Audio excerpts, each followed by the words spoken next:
Hi, Autry. I am so excited for today's first chapter read. This is one of my favorite books. If you like mysteries, it is in our mysteries genre, so you may like it as well. It's really cool, especially for those people that love classic literature. And is this book classic literature? No. But there's hidden jewels throughout this book of quotes from other stories, and it's just a fantastic story. It's a mystery and you've got to solve it along the way. So let's start reading. Today I'm reading book Scavenger, and this is written by Jennifer Chambliss Burtman. Okay, and it is a short chapter, and there's one little thing I've got to read ahead of time. So it's not really a prologue, it's a welcome letter. Greetings, scavengers. Garrison Griswold here to welcome you to the wonderful world of Book Scavenger. We're a community of book lovers, puzzle lovers, and treasure hunters. Are you too? Then come along and join us. Here's how you play. Hide a book. Choose a book to send on an adventure. Pick a public place to hide your book. For example, a local park, a coffee shop, a library, or a bus stops. Please be respectful of our environment as well as laws and regulations of the area in which you're hiding a book. Visit our online store to purchase bookaflage, I guess that's like camouflage but for books, and bookstooms, like costumes but for books, to help conceal your book, or create your own, or hide your book in its birthday suit. After all, sometimes no disguise is the best disguise of all.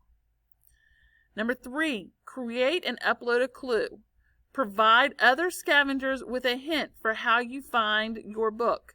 Example, the lowest branch on the tallest tree. To increase the difficulty level and fun, many users conceal their clue with a cipher or code to make their clue the solution for a puzzle. Use the auto-generate feature on our website to have a computer encrypt your clue, or get ideas from Puzzlepedia page and create your own. Register the book you would like to hide. Every registered book is issued a unique tracking code. Apply a tracking badge to the inside front cover of your book. Download your tracking badge from your profile and print it. You can print it onto a label or use paper and tape it to your book.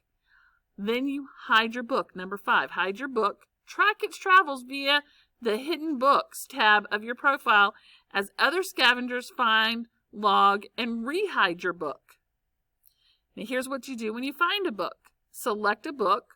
Search for books hidden near you. Select which book to hunt by title, location, or random selection. It's up to you. Alternatively, enter a specific title if users have hidden that book. You will see a list of the locations. Download the book clue. If you flag the book before you download the clue, you will earn double the points if you reach the book first. This is called declaring a book. See the points section for more information. Number 3 under find a book is solve the clue. Number 4, go book scavenging. Points. You earn 1 point for every book you hide, find, or if someone finds one of your hidden books. As you earn points, you will move up through the ranks of the game. The higher your rank, the more special privilege you earn, like unlocking secret pages or online games and puzzles. You can also cash in your points at the Book Scavenger store for book hunting supplies, or for more books, of course. To earn more points and add an element of suspense to your hunt, a seeker can declare a book. To do this, you must select Declare this book before you download its clues. You cannot declare a book you have hidden yourself, or one that has been hidden by a book scavenger friend. Declaring a book will double the point value, but watch out. Declared books are flagged for all users to see. alerting every book sleuth to the hidden book that is now worth double points. This is where the suspense comes in. Will you capture the book first, or will a poacher? Poachers are book scavengers who target declared books in an attempt to get them before the original seeker. Ranks. Encyclopedia Brown, 0 to 25 points. A bright and brainy young sleuth, Encyclopedia Brown was the go-to detective in his neighborhood who offered his services for the bargain rate of 25 cents per day plus expenses. This is the entry level for all those playing book scavenger. Nancy Drew, 26 to 50 points. Your curiosity and keen eye for clues are moving you up in the world. Nancy Drew is a smart and resourceful teenage sleuth who began solving mysteries in the 1930s and continues to solve them to this day. And she hasn't aged a bit. Sam Spade, 51 to 100. You are an intrepid book scavenger now. This private detective is the creation of San Francisco's own literary son, Dashiell Hammett, and appeared in his novel, The Maltese Falcon, as well as 3 short stories. Mrs. Marple, 100 to 150. Agatha Christie's famous detective is more than meets the eye, and you are now a book scavenger who shouldn't be underestimated. Monsieur C. Augustin Dupin, 151 to 200. You're an old pro at this game. Dupin is often considered the original detective. His creator, Edgar Allan Poe, is credited with starting the detective fiction genre in 1841. My favorite is the last one. Sherlock Holmes, 201 points or more, the highest rank for a book scavenger. You're a master of puzzles, logic, and deduction. The final, most important and most fun step of all is read the book. In addition to offering literary treasure hunts, Book Scavenger provides a wonderful online community for book lovers of all ages. Post reviews on your profile, join book conversations in the forums, and bask in the book-loving ambiance. Those are the rules, fellow scavengers, and don't forget our motto: life is a game, and books are the tokens. Yours in Pages and Play, Garrison Griswold, creator of Book Scavenger and CEO of Bayside Press. Sorry, something distracted me there. All right, Chapter 1. See, we haven't even gotten into the book yet. That was just the introduction letter. Garrison Griswold whistled his way down Market Street, silver hair bobbing atop his head like a pigeon wig. He tapped his trademark walking stick, striped in Bayside Press colors, to the beat of his tune. A cab driver slowed and honked his horn, leaning to his passenger side window. "Mr. Griswold, you want a ride? It's on me, my friend." "Very kind of you, but I'm fine, thank you," Mr. Griswold called back, and raised his cane in a salute. He preferred traveling by streetcar or BART. They were the veins of the city he loved. After all, a woman clutching a cell phone...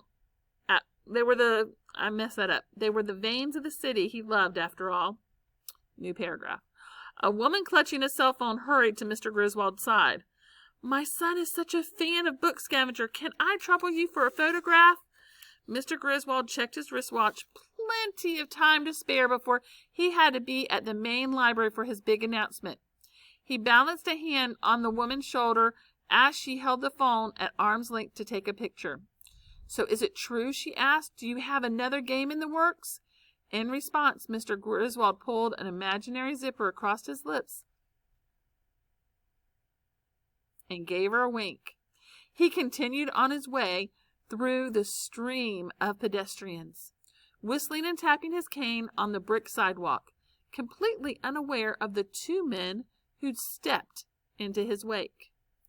One was tall and gangly, and bushy black eyebrows peeking from the edge of the backward ball cap. His partner was a bulldog of a man who moved as if his chest propelled him down the street instead of his legs. His hands were jammed in his front sweater pocket, and his stare didn't waver from his target. Mr. Griswold descended into the BART station. When he paused before the fare gate to remove his fast pass from his wallet, a voice from behind spoke his name. Mr. Griswold turned and faced the men. His smile faltered. It was early afternoon, off hours for commuting, and the trickle of people coming in and out of the station was slow and non-existent at the moment. He adjusted his frameless glasses and looked the tall man in the eye. "I'm running late for an appointment, gentlemen." Mr. Griswold wiggled his salt and pepper mustache, a nervous habit. The way the short man popped his knuckles and gave him a look that could only be described as scornful caused him to put up his guard. "We have a friend in common," the tall man said. "Yeah, a friend," the short man laughed hoarsely. "Ah, I see." Mr. Griswold turned to go through the fare gate, but the tall one stepped in front of him and blocked his way. "I'm in quite a rush," Mr. Griswold said. "If you wouldn't mind calling my office, I'd be happy to speak with you at a later date." Mr. Griswold extended his walking stick between the two men, trying to force his way through, but the tall man grasped him firmly by the shoulder. "We want the book," he said. I'm thinking, menacing type men. That's why I'm like, ugh. Mr. Griswold resisted the urge to hug his leather satchel firmly to his side. Inside was a special edition of The Gold Bug by Edgar Allan Poe that he had crafted himself using the Gutenberg 2004 EX Pro printing press and binding machine he kept at his house. He planned to make 49 more, but only the one in his bag existed at the moment. He'd brought the gold bug as a prop for the unveiling of his new elaborate game. It would be just enough to give a hint, a small peek, to the public of what would be involved. But these men couldn't be talking about that book. Nobody knew about it yet. Nobody at Bayside Press, and nobody in his personal life. Mr. Griswold used the cuff of his suit jacket to dab a bead of sweat from his temple. "I run a publishing company, gentlemen. We deal with hundreds of books. Thousands. You'll have to be more specific than that." "You know the one we want," the short, stocky man said. He leaned in close, stretching on his tiptoes like he was looking up Mr. Griswold's nose. He jerked his neck back to his partner. "He knows which one, right, Barry?" The tall man stomped his foot. "We said fake names, remember?" "Whatever," the other responded. "This old guy, his hearing's probably shot." Taking advantage of their brief moment of strife, Mr. Griswold swung his walking stick and whacked Barry on the cheek, then pushed past him towards the entrance of the lower level. "Help!"